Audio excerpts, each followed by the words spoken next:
Hi drummers, hope you're well. Right, quick video for you here about building up the bow diddly beat. I did a couple of videos about the bow diddly beat. It's basically this.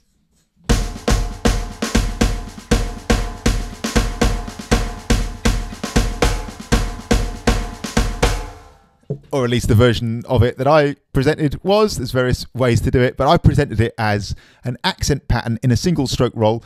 And I did a video quite recently, a couple of days ago, in fact, about playing slow to fast to slow, which I think is one of the all-time great ways to build up anything. And actually that video prompted a load of questions, way more questions than I would have thought. And when that happens, I always think that's my cue to answer some of those questions, or maybe put the answer out there in video form. So I thought I'd do that. So to rattle through the most basic questions, people ask me a lot about the sticking. The sticking is a single stroke roll all the way without any changes. A single stroke roll is right, left, right, left, right, left, right, left, and so on if you're right-handed. So just to be super clear, that sticking does not, in my version of it, I'm not saying that this is the all-time version, but in my version here, the way I presented it, the sticking does not change from a single stroke roll, right? So at its heart, 16th notes or semi-quavers as a single stroke roll. 1 E and a 2 E and a 3 E and a 4 E and a 1 E and a 2 E and a 3 E and a 4 E and a... You could think of it as whatever note value you like. In fact, I decided to call it 16th notes. Then what this is an accent pattern. Accents are notes that are played louder than other notes. So what you're hearing is you hear a drummer play.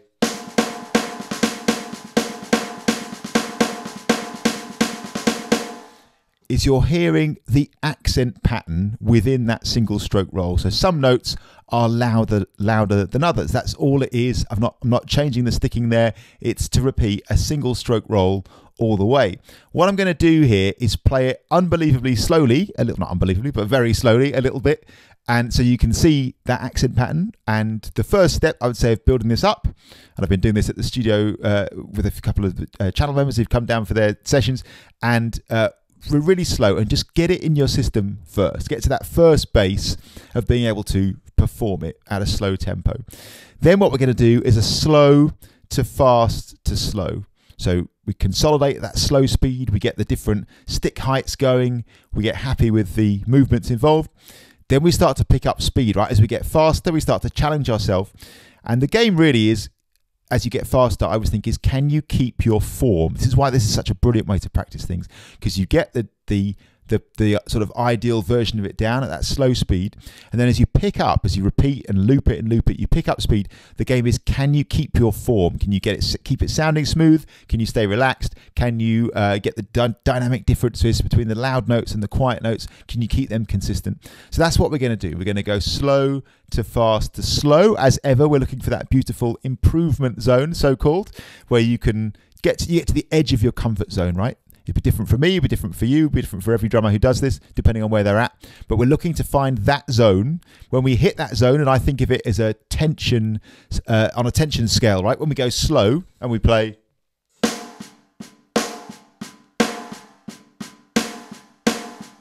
Or whatever level is easy for you, what is the tension there? It's like a 2 out of 10, isn't it? If 0 is loose, 10 is like, you know, horribly tight. It's about 2. When you're playing something easy and slow, it's like a 2, isn't it? I always think the improvement zone, as you get faster, that zone we're looking for, where all the, let's be super clear about this, where in my opinion, all the improvement actually is, and the reason people don't improve on stuff is because they don't work in the improvement zone. There's a little zone, and I think it's about a 5 or a 6 out of 10 tension. You just start to feel your shoulders wanting to go up. You're just aware there's a little bit more of a challenge to it. Say that you got to here. You just started to feel, oh, hang on, I'm still doing it, but it's I'm starting to feel a little bit stretched. That beautiful zone is where you will improve, right? In my opinion, in my experience, what almost every drummer does is they just try to play fast. It's just messy, it's not very good, and they say, oh, it's hard, this, oh, I can't play fast. And they just think it's people are magic who can do it, or talented, or some other rubbish like that. It's, you build it, right? You corner the flipping thing. If you want to be good at something, get down a version of it, and if it's fast and, you know, got dynamics in it or complex in some way, get down a version of it that you can do, and then work your way up speed-wise or complexity-wise, whatever the thing is, to the point where you're just at the edge of your comfort zone. That's where the improvement is. Corner the bastard. Like work out exactly where the moment is, where it's currently breaking down. That's how you will get better at doing these things on the drums. Understand how that works. You don't get better by just hammering away fast and hoping for the best. You corner it. You nail it down slow and you work up. And there's a moment, there's a little zone where you just start to feel that challenge, right? You just start to get into that place. That's how you improve. Simple truth, in my experience of doing this job over a lot of years with a lot of people, almost nobody actually does that. And the people who do, guess what? They get to that point where people look at them and go, oh, I could never do that. Oh, I could never do that. Well, no, you couldn't do that because you haven't done this process. Do this process and you will improve. It is inevitable. It follows the laws of physics, right? And as such will work. So let's go. First of all, our first base here, like I say, is go real slow and actually just get the accents happening. So it goes, if you're counting 16th notes, 1 E and a 2 E and a 3 E and a, here we go, 1 E and a 2 E and a 3 E and a 4 E and right stick, right stick, right, 1 E and a 2 E and a 3 E and a 4 E and I'm going to go even slower. Don't worry if you're sorted on this bit, we will get faster in a minute. 1 E and a 2 E and a 3 E and a 4 E and a. Okay, what I'm going to do real quick, because there'll be people who will say, oh, even that was too fast, I'm still not getting it. We'll go one beat at a time, one crotchet or quarter note at a time. Quarter notes are 1, 2, 3, 4. So we're going to chop this up into the individual quarter notes. Beat 1 is 1 E and a.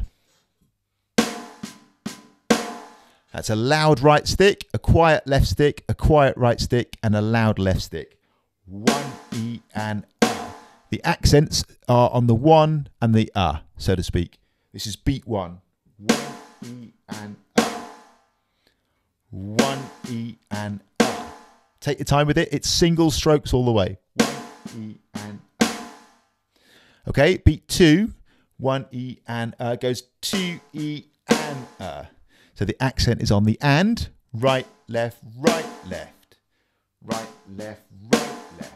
Still single strokes all the way. Right, left, left. Okay, so beats 1 and beats 2. 1 E and a, 2 E and a. You got it? And 4 and right, left, right, left, right, left, right, left. Take as long as you want with this stage. Do not move on till you've got this down. Right, left, right, left, right, left, right, left. 3 and 4 and 3 and here we go. Right, left, right, left, right, left, right, left. Okay, so far we've now got to go. On beat 3, it's actually the same as beat 2. So 3 E and a. Right, left, 3 E and a. And on beat 4, the accent is actually just on the beat itself. That goes 4 E and a. Right, left, So here's the beats 3 and 4. 3 E and a 4 E and a. 1 E and a 2 E and a 3 E and a 4 E and a 1 E and a 2 E and a 3 E and a 1 E and a 2 E and a 3 E and a 4 E and a. Okay, super slow, whole thing. 1 E and a 2 E and a 3 E and it's single strokes all the way. 1 E and a 2 E and a 3 E and a 4 E and right, left, right, right, left, right, right, left, right.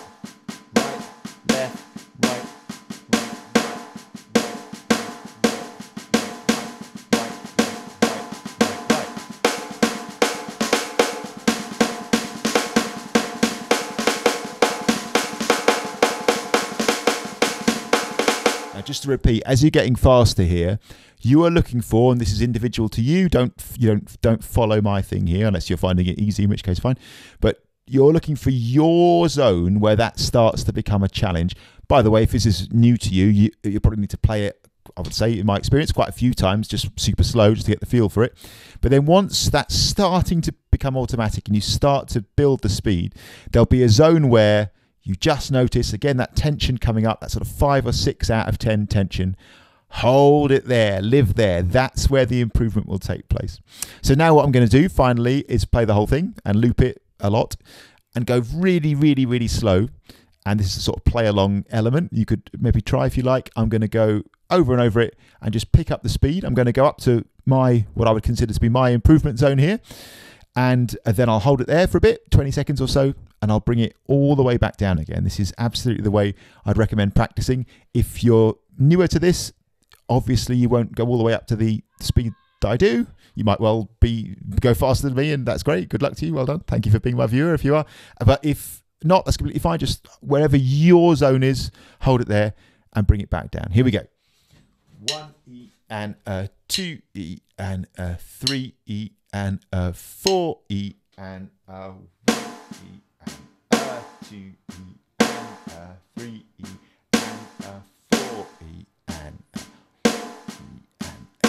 So at this speed, we're just looking to nail it down. We're looking for maximum contrast between the accents, which are, I think of them as being played with a molar style whipping stroke, and 2 E and 3 E and 4, and the other notes, the unaccented notes, which are ghosted, super quiet, like lovely Dorothea Taylor, like playing on an eggshell, or on an egg, in fact, without cracking it. You want to tap the egg, but you don't want to break it. On the unaccented notes, the not accented notes. 3 E and 4. Right, I'm slightly picking up speed now. 2 E and 3 E and 4 E and 1 E and 3 E and 4 E. Now, you might find at this point it starts to get more tricky. That's fine. Hold it here. So I'm going to keep going. 1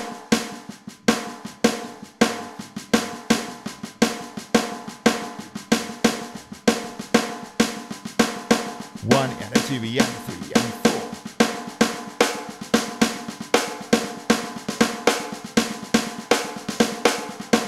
4. Okay, so like I say, this is just my version of this. I'm going to keep going.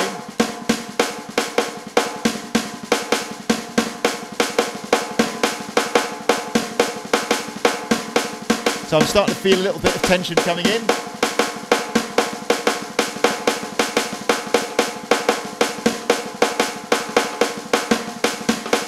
I'm going to hold it here for a bit. I reckon I'm in the improvement zone.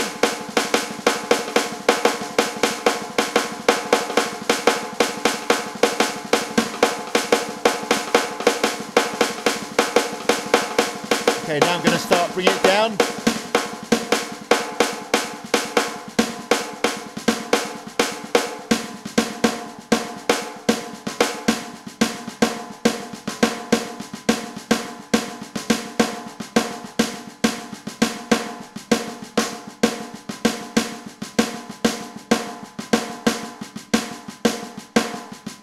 So I'm bringing it down now. 2 E and a 3 E and a 4. This is a bit of the process that people very often leave out, the slowing down again. But I really like it. Take it back to that lovely, slow, deliberate, making sure you're making the right movements.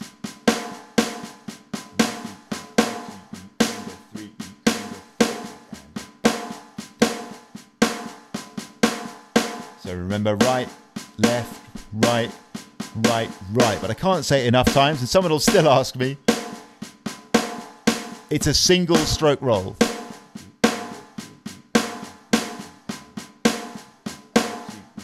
With accents. I'm all the time here playing single strokes.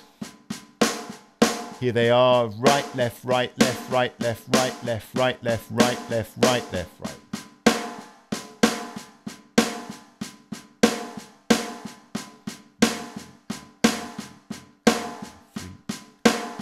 Nice and slow and deliberate.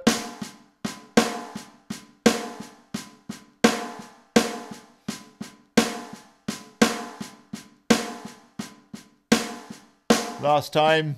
1 E and a 2 E and a 3 E and a 4 E and a. Such a great pattern, and also just such an amazing way to build up things. Anything you're practicing, my best advice, I mean, drum rudiments, sticking patterns, stuff from stick control, molar drill, finger control drill, whatever you're playing, man. Such a brilliant bit of advice, I think, is to alternate. One day, go steady tempo, wherever you're at, wherever you're feeling sort of comfortable or slightly challenging. And then the next day, slow to fast to slow. My opinion, if you go on alternating between those two methods of practicing, you'll go on forever like that, constantly improving. Remember what we're doing here. We're finding that beautiful zone, that improvement zone, so-called, where you can just about do it. You're at the edge of your comfort zone. You're being challenged. That's where the improvement is. I can't labour this point enough. What most people do, in my experience, is just try to play fast. They don't get the detail. They don't get the nuance. They don't get the complexity of whatever the thing is. And just... what this really boils down to, I think, is really treating this thing, playing a musical instrument, with the perspective and, frankly, the respect it deserves. This is an amazing thing, man. This is a beautiful thing. This is an art form, in my opinion. Making music and playing a musical instrument. It's a privilege to live for life where we get to do it, in my opinion. And this is really about taking the time that this thing deserves. And I know we're all in a rush. People say to me every day, "Oh, insert age here. I'm 30 years old. I'm 40 years old. I'm 50 years old. I'm 60 years old. I'm 70 years old. I'm 80 years old. I'm 90 years old. I don't have as much time to waste. I need to get there more quickly." This is the fastest way, man. I mean, every day I have this conversation with somebody. This is the fastest way. Like, one day go steady tempo. One day go slow to fast to slow. Man, this is a wildly powerful tool, a slow to fast to slow, for building up your skill with stuff. I just can't stress that enough. So I hope that's useful. You can use that technique, that method of practicing with absolutely anything, not just Bo Diddley, but absolutely anything under the sun. And I really, really love it, as you can probably tell. Thanks for watching as always. Really appreciate it. Please like, share and subscribe. Shout out to all the amazing people who support this channel via my Buy Me a Coffee support page. Massively appreciate you guys, not least the amazing channel members who are now supporting this channel. And it's absolutely mind-blowing how this channel is now supported by you guys. And it's absolutely incredible, life-changing for me. Thank you for being part of that, all the people who are. Let me know what I can do to help you out. I really appreciate you sending me all your practice videos and all that stuff. Just let me know how I can help, and I will do so. And thanks a million. Any questions, give us a shout. See you soon.